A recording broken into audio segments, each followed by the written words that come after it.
Minoxidil is by far one of the most popular drugs used to battle alopecia and male pattern baldness. Made popular by Johnson & Johnson with Rogaine, it is one of the hottest sellers on the market today, followed by finasteride. In the market today, finasteride is sold as Propecia, with some hardcore side effects. But let us put that aside, that is for a different time. For now, we will get right into minoxidil, and a huge revelation. Here is this: minoxidil does not stop hair loss.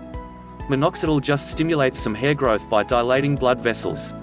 Minoxidil doesn't address the main causes of hair loss. As a result, over time, minoxidil stops being effective. At some point, the amount of hair loss becomes a lot more than the amount minoxidil can cause, and baldness becomes more and more obvious.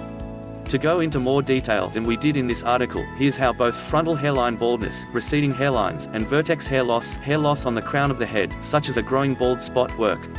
When an excess of free testosterone is in the body, an enzyme called 5-alpha reductase turns testosterone into dihydrotestosterone, or DHT. When DHT is in your scalp, it causes hair follicles to shrink. The more they shrink, the smaller the hair shafts get, and gradually, hair begins to appear noticeably thin and fall out. After the hair falls out, the body reduces nutrient supply to the now empty hair follicles. The empty hair follicles then get filled in with biological debris.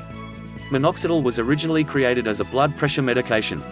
Some patients began to notice that when they took minoxidil, they experienced abnormal hair growth. Doctors began prescribing minoxidil off-label as a hair growth treatment, and eventually, the company that invented minoxidil marketed it as a medication for men and women experiencing hair loss.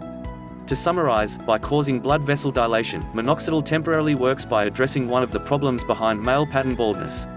The effects of minoxidil do not last forever, and that's because minoxidil does not address the problem of DHT by the scalp. To properly stop and reverse hair loss, you must block DHT and stimulate hair growth through dilating blood vessels.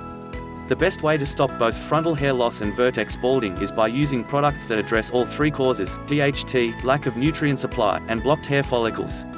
By treating these root causes, we can effectively stop and reverse male pattern baldness.